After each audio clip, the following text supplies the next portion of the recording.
everybody? Raven fans, Oriole fans, welcome to the Ravery Sports podcast for fans like me.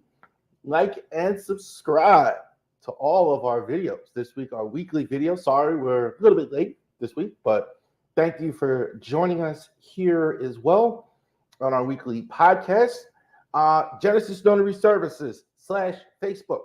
You can book the appointment right on our Facebook page. You can book time with us if you live in the Shenandoah Valley area. Yes, you in Berryville. Yes, you in Stevens City. Yes, you in Martinsburg. Yes, you in Boyce. So all of you guys, surrounding area.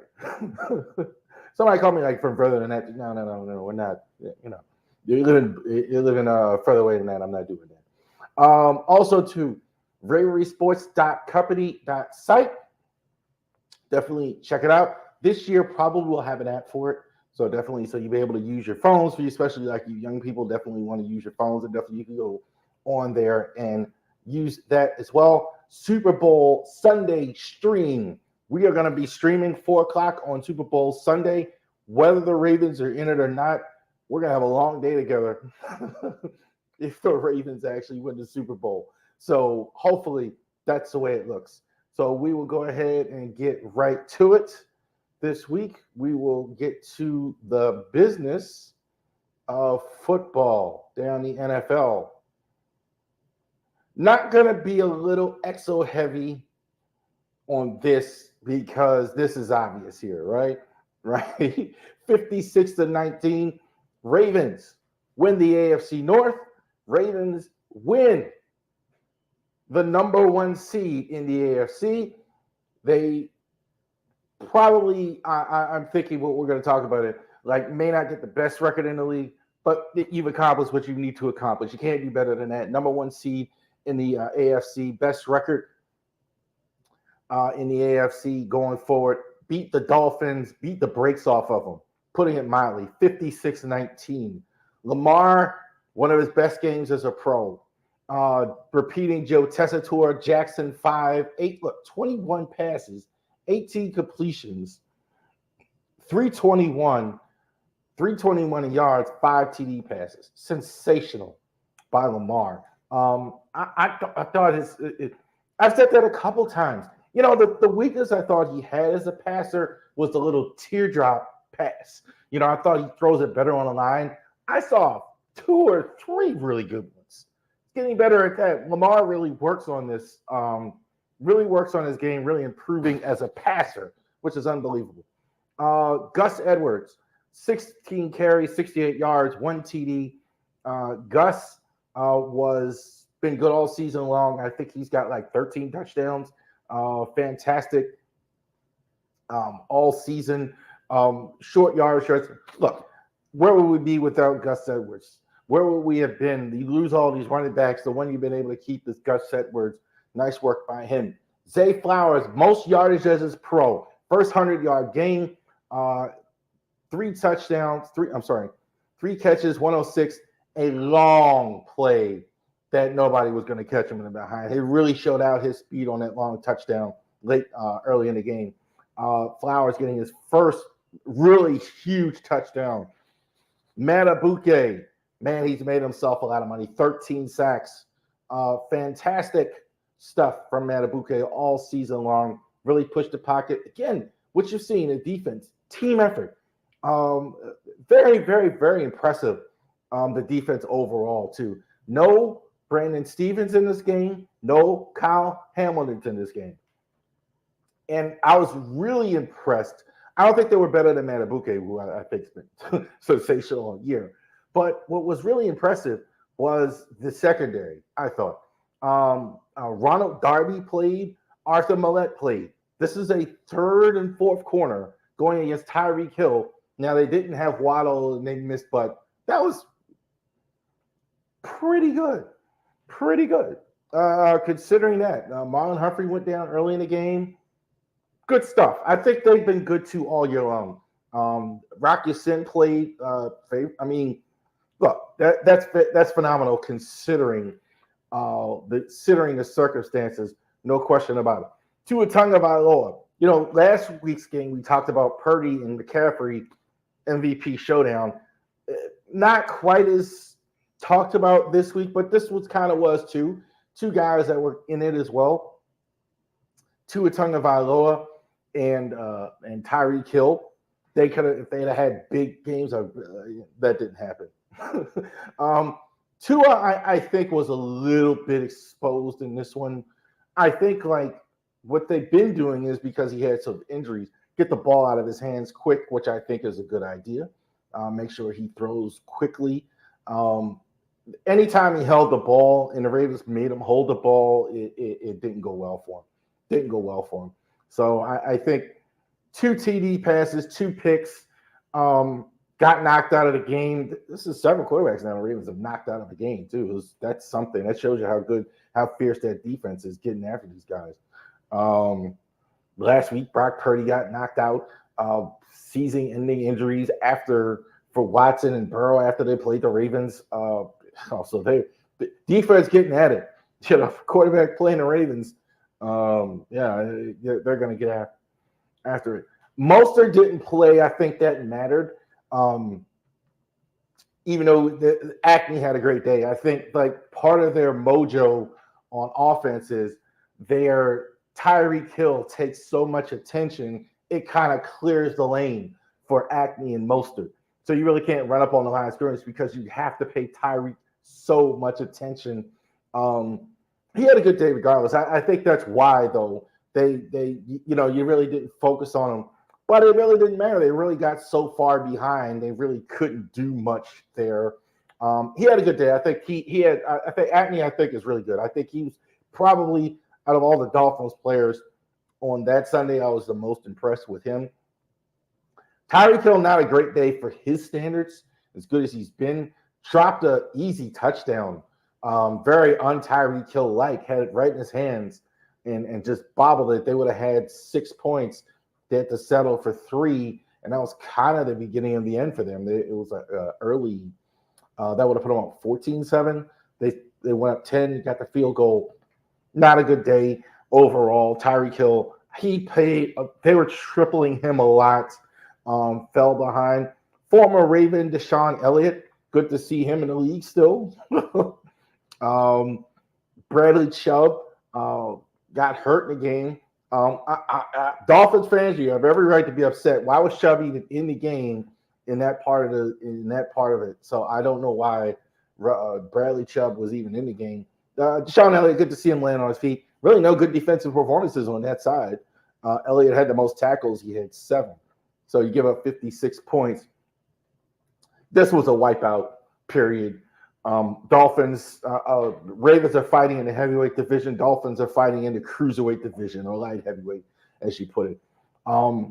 Dolphins, I think they're not terrible. I think they're in the playoffs. They have a big one this week we're going to talk about, but they're not. You obviously step up in class. Too much for them. They're not. They're cruiserweights, and the Ravens are fighting in the heavyweight division. 56-10. Ravens clicking on all cylinders on both sides. I'd say this: the depth of this roster is incredible. This is why you won so many games. I mean, all the way around. I talked about the corners doing so well. The third and the fourth corner playing so well against an all-world receiver like that, like Tyreek Hill.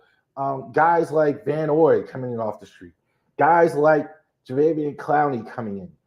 Guys like Trent Simpson had a play on Sunday. Guys like the whole roster. Tyler Wiles winning a game. 53 guys. What is the strength of John Harbaugh? Special teams coach. Special teams coach knows all the players well. A lot of the young guys come in, play on special teams, or they play on special teams.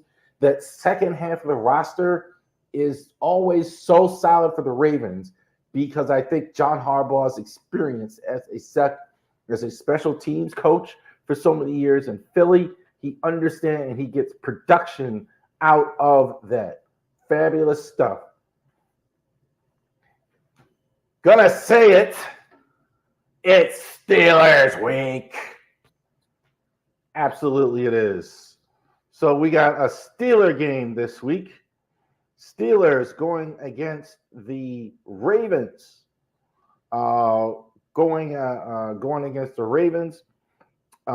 This is just for the Ravens' perspective. This is going to be a preseason game. Looked at the injury report. First thing I put out when I saw "Don't panic." A lot of guys were on it. Think they're just going to rest. He came out today. Lamar Jackson is not going to play Sunday. So according to Jeff Zrebeck, shout out Jeff Zrebeck, not going to play Sunday. I'm fine with that. I thought he might. I think they may have handled that differently, except for all the injuries they've had. I think they're a bit banged up in some areas. Give it a chance to rest. I think they like the momentum, but I don't think you can risk injury here in a bunch of cases. So we'll see who doesn't play. I mean, I'm assuming a lot of guys aren't going to play. I'm pretty sure like a Marlon Humphrey wouldn't play, a Ronnie Stanley wouldn't play, stuff like that. I mean, guys like who are for sure battling injuries wouldn't play. But we will see about that on Sunday to get that taken care of. So let's go ahead and talk about this, the stat book. Let's talk about this here. Now, Lamar, this is his season. He hasn't played Sunday. Tyler Huntley will be in. These are MVP stats. I do believe Lamar will be the MVP of the league for the second time. I don't know about unanimous. I'm sure there are going to be some guys like Richard Sherman that are still not going to vote for him. But he should win. I think it's pretty much in the driver's seat here, especially the way Tyreek Hill and McCaffrey and all that. I think this is the league MVP coming up. Gus Edwards, how much is he going to play? I don't know how much he plays. I think in this one you're going to see a lot of Melvin Gordon. Is talk of Dalvin Cook playing in this one as well. Talk of him released by the Jets, wants to play with a contender. Wouldn't be shocked if the Ravens gave him a call for the stretch run. You never know. Zay Flowers. This is probably a guy I think we'll see the field. Rookies, even in these situations, probably will see the field here. 858. I'd say it's a good rookie season for him. Good rookie season. I think he was solid a lot. I think going forward, this is your number one receiver going into the 2024 season. He's very good. Wide receiver, young receiver. Got just to be a little bit. I like what I've seen so far. I don't know. His size kind of bothers me a little bit for being a number one receiver, but that's about it. Everything else he does very well. Great hands, runs routes fairly well. Really good connection with Lamar. Like what I've seen from Zay Flower. Matabuke, can you keep it? Very interesting question. Very expensive, whoever it is. 14 sacks, great year from Justin Matabuke. Again, I don't know if any of these guys see the field. I'm thinking he doesn't play. That's my opinion. He hasn't. I don't think he's injured, but I don't think he plays much. I think you want to preserve him for last year because without Lamar playing, that's the route you're going. You're not going to play certain. Lamar's not going to play. It's not preseason where you can rest everybody because you don't have 70 guys like in preseason. But yeah, he's on that. He's not going to play a lot of that. Backups will play a lot in this one. Mason Rudolph, has he taken the starting job from Kenny Pickett? Don't know. Going forward, Pickett is healthy scratch. So Mason Rudolph, and the reason is they've scored more points with him than they have with him or Trubisky all season. Steelers can still get in the playoffs. Not likely, but they can win. They can certainly, a win here would help. Certainly they're happy that Lamar is not playing in this one to help their cause. Jalen Warren and Najee Harris, running backs for the Steelers. Both of these guys are really good. I think Warren, is one of the better running backs that nobody talks about. He's definitely a better pass blocker, better all-around blocker. Should be starting. Najee Harris creeped in more recent weeks, has kind of creeped up as far as skill set. And George Pickens has been tremendous. Hey, good idea. Throw the ball to George Pickens. The last few games, he's fantastic. No question about it. Maybe we'll see these guys in the playoffs. Steelers, if they can get a quarterback, I think they're about a quarterback away from being really good. I think that's it. I think their inside also linebacker crew has been decimated by injuries. They've been terrible last year. So many years, those Steelers inside linebackers, LeVon Kirkland and Kendrell Bell and Earl Holmes and a lot of those guys. They're not happening this year. Not that good. They do have J.J. Watt. I mean, that's the brother. T.J. Watt, 17 sacks. He's a beast of his. He's fantastic. No, you better put two guys on him. Whoever plays out there, Watt's gonna be difficult for them. No matter who they're playing, who plays out there. T.J. Watt, I think he's the second best player in the league on defense. Probably, or second or third. I think Garrett, I have it one. I have Watt like right there behind him. Micah Parsons right in there as well.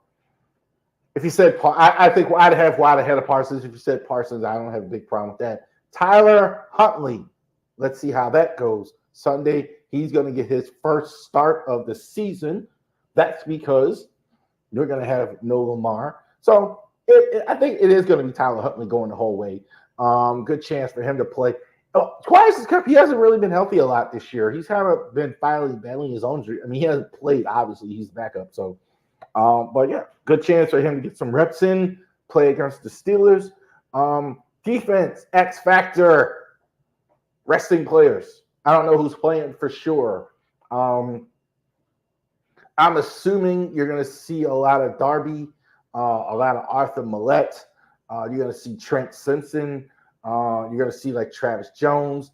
And it depends on who's banged up as well. So you're going to see a lot of those guys. A lot of the main guys, I can almost guarantee like a Roquan Smith's not going to see the field. Marlon Humphrey's not going to see the field. Kyle Hamilton. There's about 5 or 6. They're not going to play him, which is good, which means you don't need the game. I think the Steelers actually in the box score win it. When the box score is over, I think Steelers actually win this game, 16-10. I don't think the Ravens without Lamar score.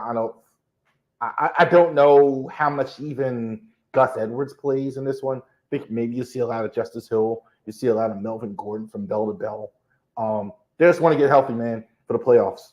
So there you go. Ravens, big game going against the Steelers this week. So a little bit of rest in there, get some reps in, get ready for that bye week and the playoffs. So John Harbaugh said it. He is focused on getting the team ready for the divisional round, and they will go ahead and play the Ravens. Go ahead and play the Steelers. All right. So let's get it going. Let's get it popping with the Big Five.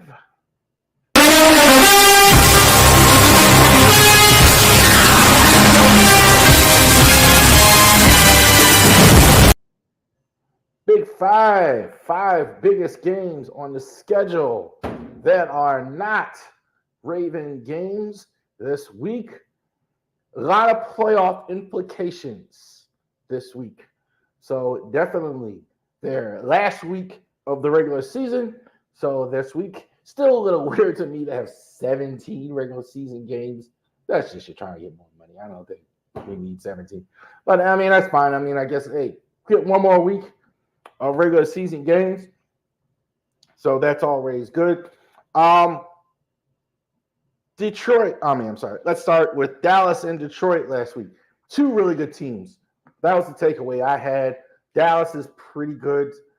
Detroit is pretty good. I don't think they're super elite. I think they have some flaws. Look, they got definitely the Lions got screwed in that one. I don't know if they made the mistake. To me, it looked like a clear ref error. Looked like to me that guy reported. When a lineman reports, you have you see them like frequently do like this report. Refs, as quiet as it's kept, they don't like saying this out loud. Refs mess that up all the time in games. Who reported or whatever.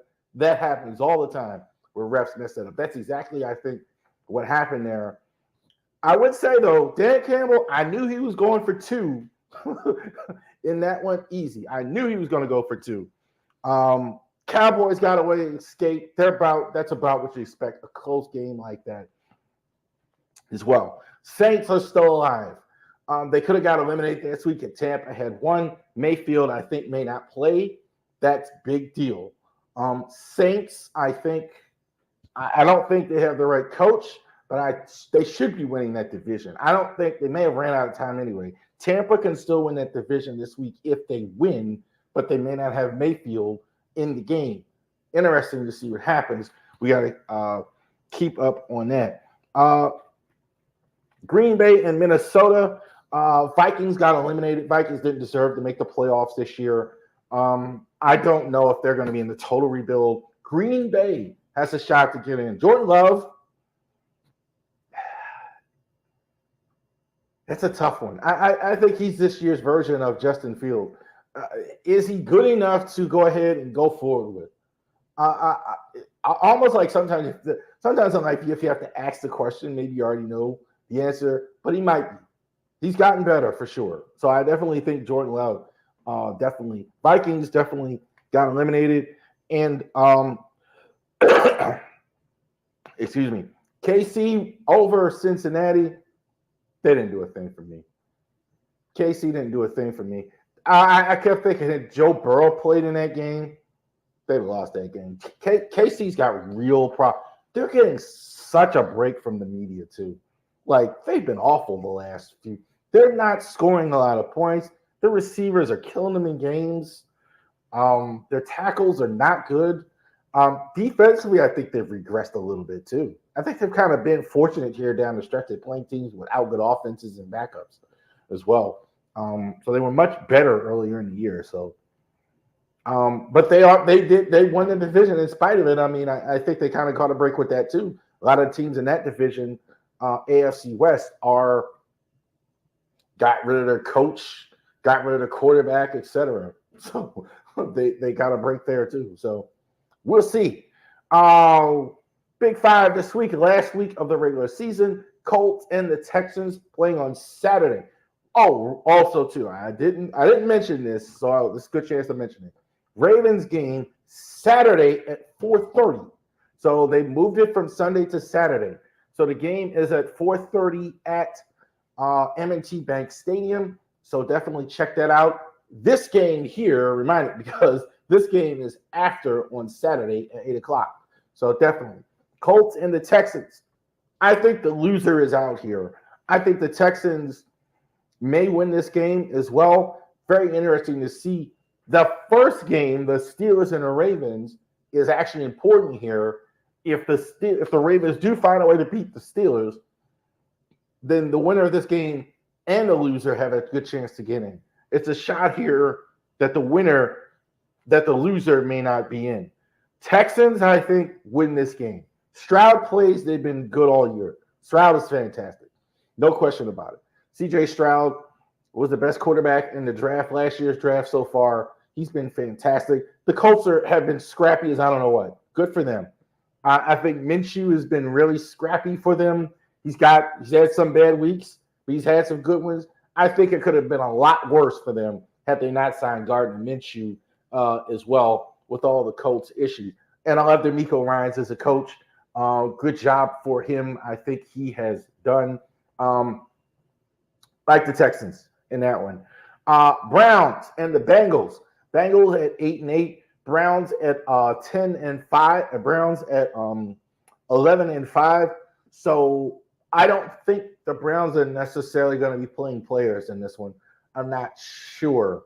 They are pretty much going to be in the same spot regardless. They're going to be the top wild card. They're going to be the 5th seed. Most likely, they're going to be playing whoever wins the South, and it looks like Jacksonville is. Bengals, I've been actually impressed. Without Joe Burrow, they haven't been too bad. Considering their circumstances, They're not too bad. They're going for a winning season here.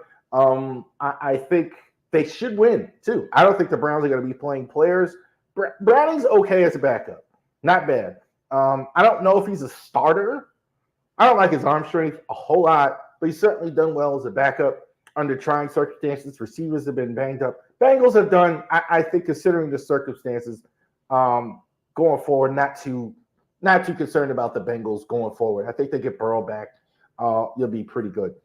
Could this be Fields' last game with the Bears? Could that be right? So, Bears have the number 1 pick going into next season. It's funny enough because they passed and they wanted to keep Fields. So they gave it to Carolina. So Carolina's awful, and they're going to get the number 1 pick from that. So interesting to see what happens there. Packers, maybe a win get in situation. Packers, I think they win. They usually win this game. However, they don't have Aaron Rodgers anymore. So this, to me, a big tell for Jordan Love. Can you win a game like that? And the Bears, as quiet as kept, have been on a roll. They've won like 4 out of 5. So Bears not going to get into the playoffs, but certainly Fields.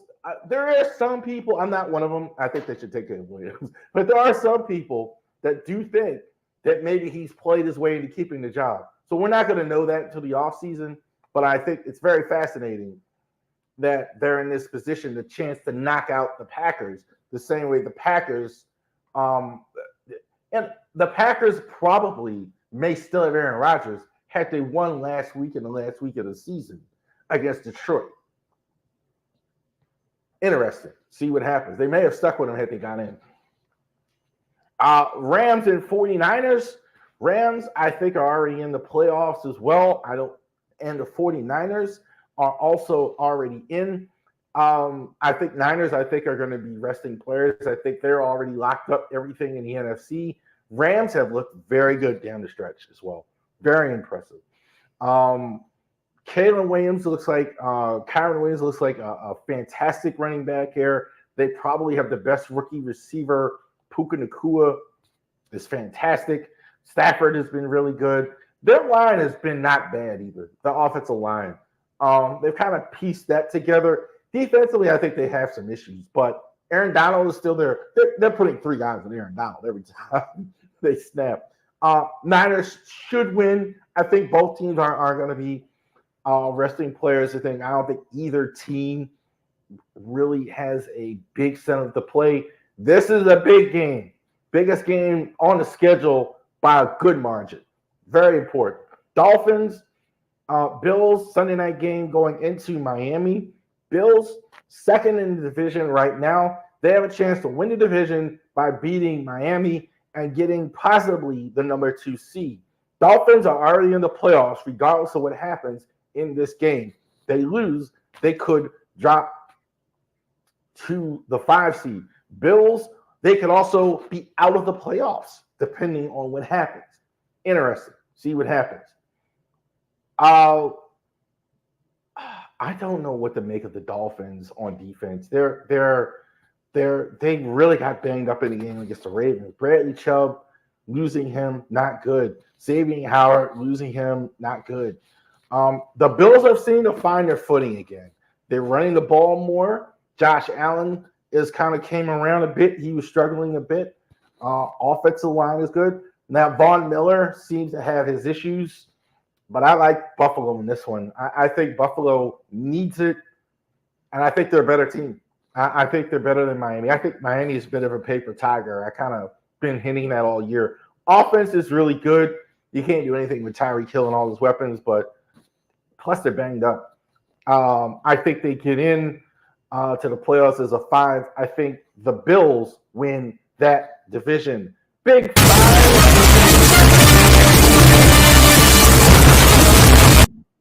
So there you go. 5 biggest games on the schedule that are not NFL, that were not Raven games. Definitely enjoy all of the games. All right. We're going to talk about this. Honestly, I can't say I'm looking forward to talking about this, but we're going to go ahead and discuss this. because this is important. This was a big thing that showed up this week. Ray Rice, who is honored before the game of sorts by the Baltimore Ravens. They bring a veteran, a legend of the game, for several games, to get the crowd hyped up or get out of the tunnel or whatever before the game. And they bring Ray Rice in, and Ray Rice was the legend of the game this week for the Baltimore Ravens. And he came out that they said that they were doing this.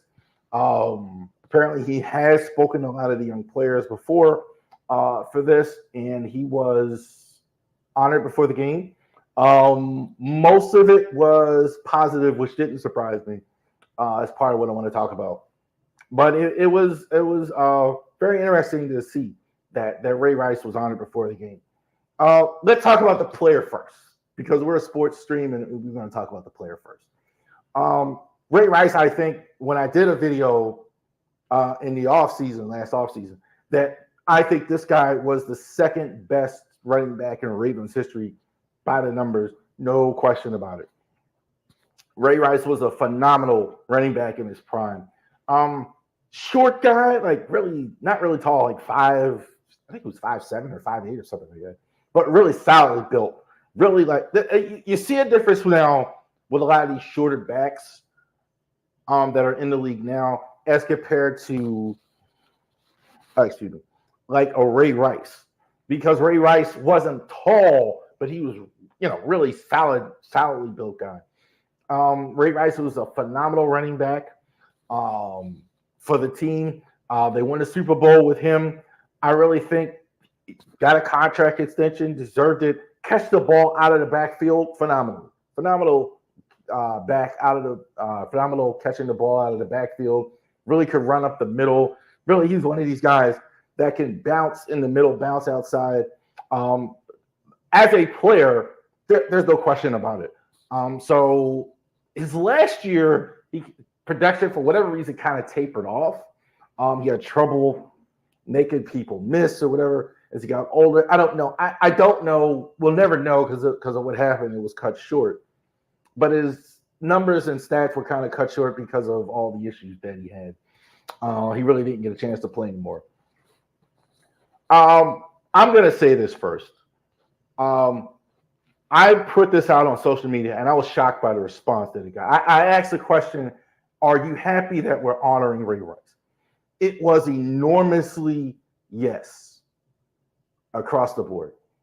Shout out to Tony Grant's Purple City Nation, which I've been posting on. Shout out to We Are Ravens Flock, those things as well. Those were the main two. Twitter, the X page. The X was a little different because that's a Raven fans on there, but that's a little bit more mixed. I don't have just Raven fans necessarily when I posted it there. So some of it was mixed. That was a little bit of a more mixed response. Mostly, I would say, positive towards Ray Rice being honored.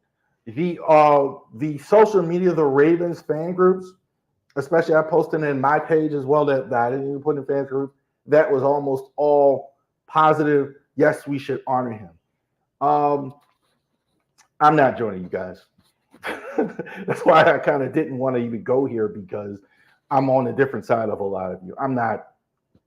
I am glad that he is turning his life around, it looks like. I'm glad that a lot of you feel that way. I am glad that he's no longer getting in any trouble. I mean, he's not in any legal trouble or whatever. It's very difficult for me to get past that. That was a horrible thing that this guy did. I don't think we should be. If it was me, I wouldn't have this guy on. I wouldn't be bringing this guy on the football field or anything like that. I think it's glad, though. In one sense, I'm glad it's not me, because all of you seem to be forgiving. And I was very, very. I would say I was surprised, because this is kind of the tone I've gotten from a lot of fans, that they're happy. I'm surprised so many women, honestly, were. I saw some of the pushback was more honestly men than women. That was funny. That women have been so forgiving of this guy. It doesn't do anything for me. I saw a lot of his wife. That's not doing anything. I've been married a long time. People forget. Married couples forgive each other for a lot of things. Um, I'm shocked the way his father-in-law acted at the press conference. Um, all those years ago, had that been my daughter, I'd have been very upset. Um, I think it is good that a lot of people have forgiven him. I think it's good he's getting on with his life. And I think sometimes he's speaking to the young men. As men, you need that. They need a guy that's been there and done some bad things and made mistakes and talk to young men especially and make them go down the right path. So that's good. Um, but I don't agree with y'all. I don't want this guy. I think what he did was worse than a lot of these guys, like even other athletes. Come on, man. Um, I can't. So I shout out to y'all fans that doing that. I'm sure a lot of y'all be upset with this if you see this, and I understand that. So because a lot of you are forgiving him, and that's good. But for me, I can't. I can't join y'all. I think it's good though that it's not going left for him. I do agree. I think that's good. I think that I think it is good that a lot of people do forgive, been so forgiving, and that's good. And that shout out to Raven fans, the Baltimore people, and all the Raven fans out there, and I think it's a good thing. Um, but I just don't. I just you're not going to see a Ray Rice jersey on my site. So, but good that he's moving on, and let's all move on from that. And I'm sure that was a trial balloon for Ring of Honor. He's going to be in the Ring of Honor after that, for sure. After that, I'm sure they were looking at that because from the player standpoint, he absolutely belongs there, no doubt about it. Okay, all right, so let's get on with it. Maryland Terps getting back to football. If anybody's still watching after that, Maryland Terps. 31-13 over Alabama. Oh, Alabama. That's the wrong thing. War Eagle. After that, 31-13. Terps dominated this one basically from start to finish. I don't think there was much resistance here from these bowl games. I could comment on them too much. I don't want to even spend too much time on the bowl games. It was good to see Billy Edwards get a shot in this game. It was good to see them go ahead and get in. I don't think he looked particularly good as well. But it was good to see Jay Sean Jones one more time. It was good to see Bo Braid one more time. It was good to see some of these guys that aren't going to come back next season. So it was good experience for them to go ahead and get a win in the Music City Bowl as well. Basically, Maryland hopped on them early, and it was all she wrote. So that was good. Shout out to the Terps getting that win in the Music City Bowl. Now let's get down to this college football playoff here. I think let's talk a little bit about the semifinal games, which were really good.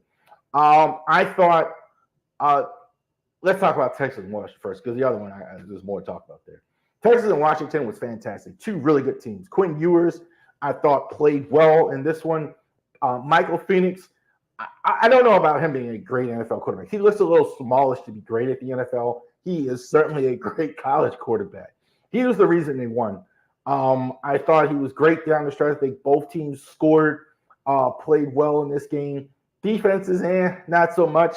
But, hey, when you got two great offenses, two great quarterbacks, fantastic action there. I thought the right team won. Washington is really good going forward. Michigan and Alabama. You guys that want to say that Florida State was a fraud, the fraud was Alabama. They have a great quarterback, Jalen Milroe. Milroe, I think, is fantastic. I think Michigan, I'm going to say this about Michigan. You have the most talent. I think outside of wide receiver, this is a very deep, really talented roster. I think But Jim Harbaugh's teams look tight every time I see them in these games. That was true in the pros. It's true in Michigan. It's true. They really tried to give away this game and make it close. They had way more talent than Alabama, I thought, but they wanted to give it away. So I think they should win this game against Washington, but you got to not give it away. Like, you got to play better than what you've been playing. That's not good. Not good, guys. I don't think it was, what was it, 2-month fumbles, just 2-month punt returns, I think it was. So not doing well on that. I still think they have more talent. I think in this game they'll relax a little bit more. They'll play a little bit better in this one. But man, they really tried to give that game away. I'm surprised anybody was impressed with the way Michigan looked in that one. Blake Corum, I thought they ran the ball. I still don't think they run the ball enough at times. They keep J.J. McCarty. There's an old name, Jeff George. When I see him, looks the part, casts the part. If I was casting a quarterback in a movie, then J.J. McCarty is your guy. At times, though, he just looks like an actor playing quarterback. Like, just stuff not complete all the time. He certainly got the talent. He's absolutely got the talent to go ahead and pull it off. But Wolverines, I think, win this game. I do believe they will go ahead and win this game. I think they just have a better team than Washington. I think that's evident. But because they tried to almost give the game away against Alabama. Also, I think this will be Harbaugh's last game, especially if they win. Nobody's really mentioned that with Jim Harbaugh going to the NFL. I think if they win, I think he'll be more incentivized to leave if they win. I think they'll win. I think they'll go ahead and beat Washington in this one. College basketball, shifting to that. We talked about the big games, college basketball with the Terps, etc. This wasn't much of a game.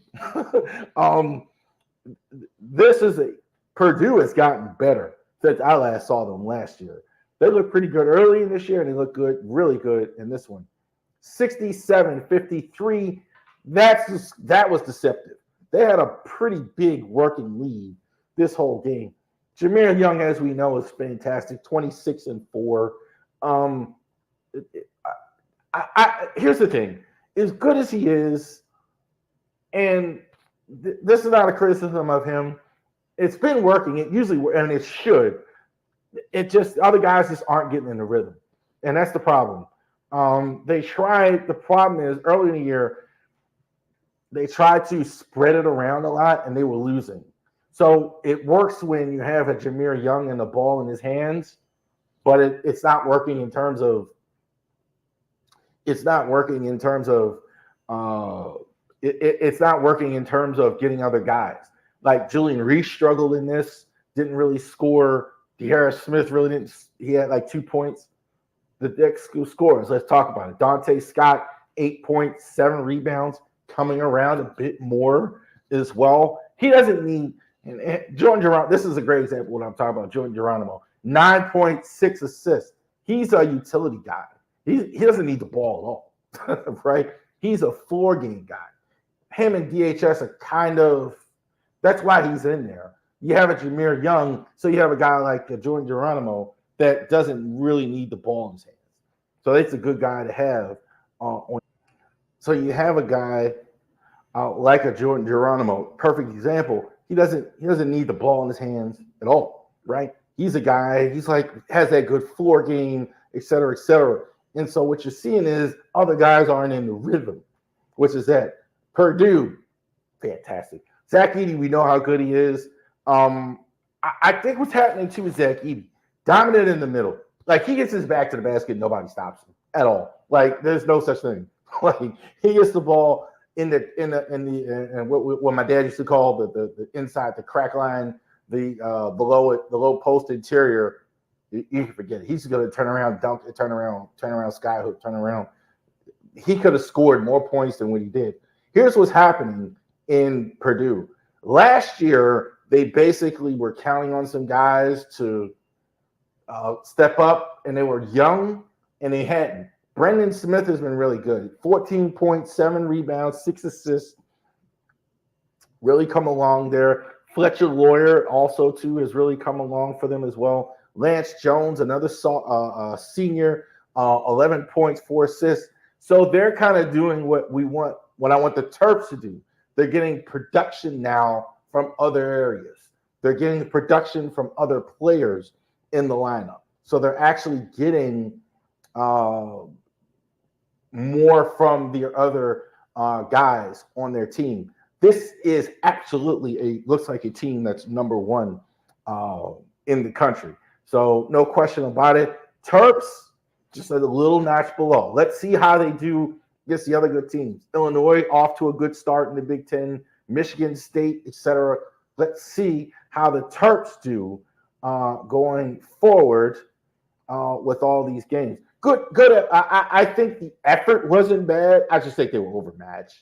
The Boilers just jumped on them early, and that was it. They couldn't do anything about it to go ahead and win that game.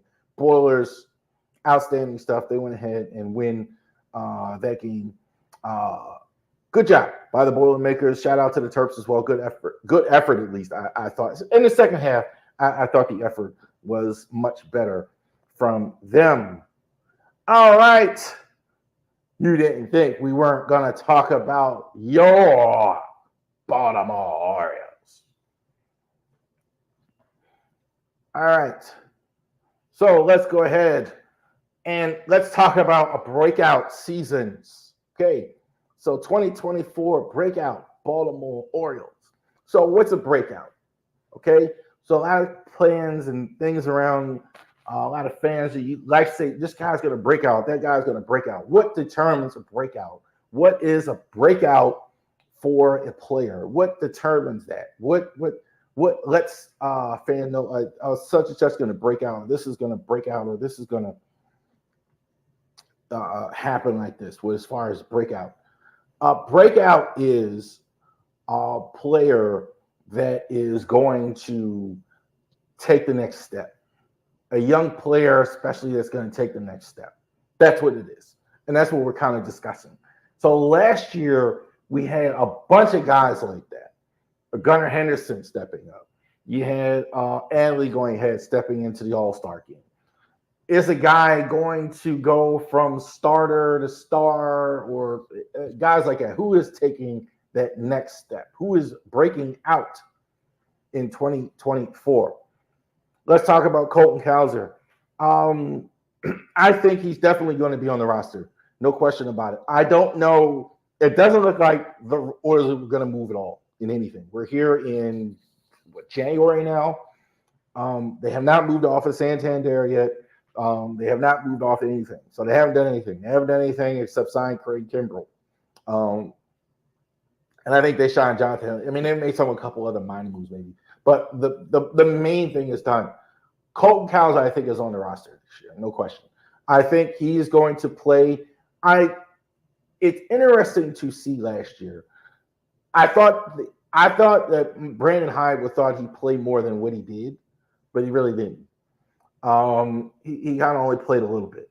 So interesting to see what Brandon Hyde will do next year for Colton Cowser as far as that goes. I don't think he goes to AAA. I think he's a contributor guy at least. I don't know if he's going to start. I think he's going to be on the roster all season long. I think he is a contributor. Here's a guy who's definitely kind of in the same thing. Kerstad, I think, played better in the majors than Cowser did. So I definitely think he's going to actually play in the majors all year long. I think he is going to be a contributor. Let's see how Ryan O'Hearn does. I think there would be a good chance he could be your everyday DH if it not been for Ryan O'Hearn. I think Ryan O'Hearn on the roster kind of puts him in the same bucket as Cowser. I think he's going to be like a second outfielder, maybe like a fourth, fifth outfielder DH. I think he's just a contributing player as of right now. I think that could change if they do make a move of some kind. But I think he's a contributing player. And again, I don't think he plays in Norfolk at all. I think he actually plays in the majors, plays on the major league roster. I think with his injury history and his age a little bit, he's a young guy still, but I think probably he plays a lot of DH. I definitely could see that for him. Jackson Holiday, can't wait. He's not going to be in the AAA. 4 levels last year for young Jackson Holiday. He's going to be 20 years old. Think about that. Someone my age kind of wrap my head around that. Like, so he's 20 years old. That means he was born in 2004. That's your starting shortstop.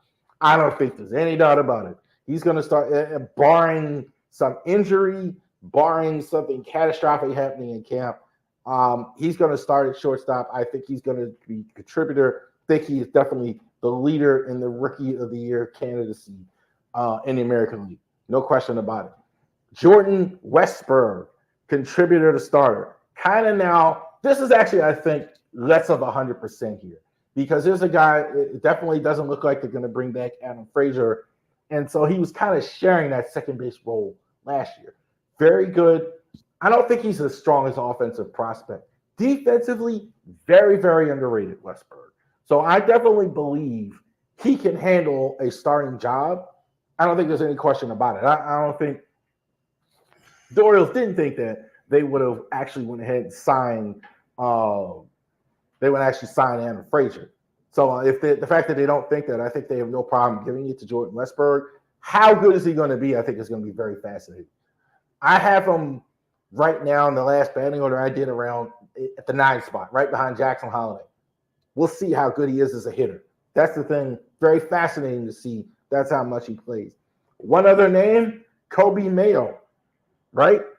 Very good. Came up, moved up the ranks pretty quick too last year, along with Jackson Holiday. Now, I'm not so convinced that he's on the roster right away, but it wouldn't shock me.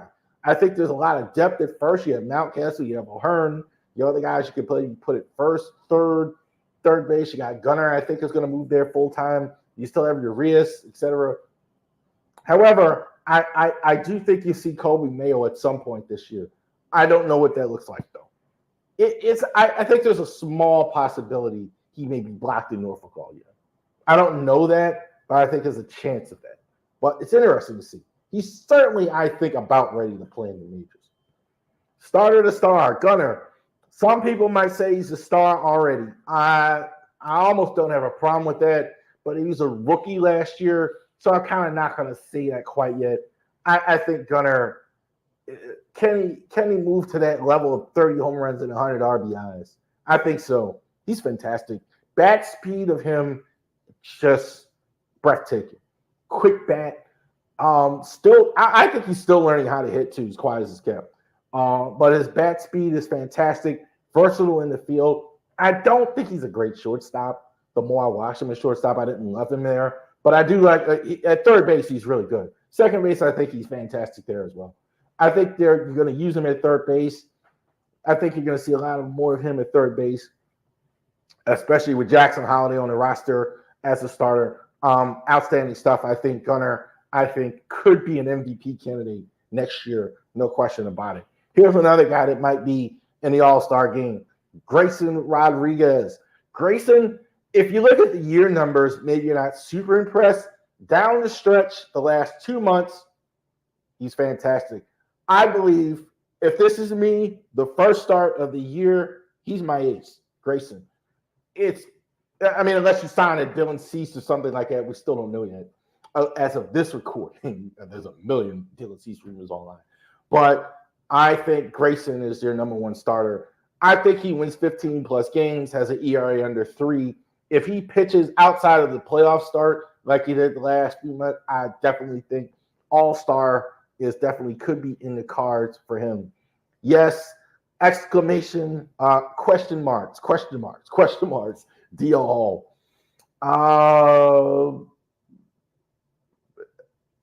I don't know what's going to happen with DL. I think I'm pretty sure of with him. The only thing really is he's not going to be in AAA. Got it, seriously. I don't think that he's going to be in AAA. He's going to be on the major league roster. I think he's in the fight for the 5th spot.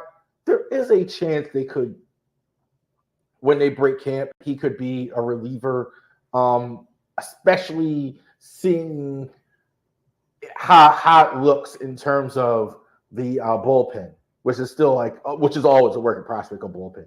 I I think they still want him as a starter. I think they're going to use him as a starter if they don't sign anybody. He's going to have to fight with Chase McDermott. I think he was the minor league pitcher of the year. He absolutely has a shot at a fifth starter spot. I think, honestly, too, if they do want to use DL in the bullpen, and we're not sure of that yet, I think he's going to get a shot at the fifth starter. Him here, I do think it's a little more likely he's in the minors.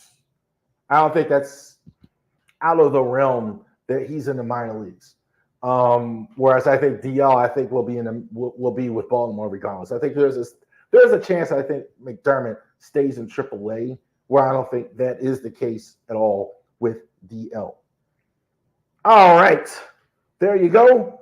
Thank you very much for joining us for our this week's Ravery Sports podcast. A lot to cover we had, so thank you for joining us for all of it. Our Terps contest, we had a Terps game, we had a last Maryland football game for a while. NFL playoffs are coming, so definitely check us out. We are going to be here still. Also, to a lot of you, some of you Raven fans, we'll be here all off season as well. So we talk football here in the off season. We're definitely going to talk NFL draft. We're definitely going to talk about NFL free agency as it relates to the Ravens. We talk about that. We definitely get into our baseball conversations, especially when the season starts April. So we're definitely going to be doing all that for you. Thank you very much for joining us for our Ravery Sports podcast, Baltimore Sports podcast. I will see you Saturday after the Ravens game. Thank you, and you have a great rest of your day.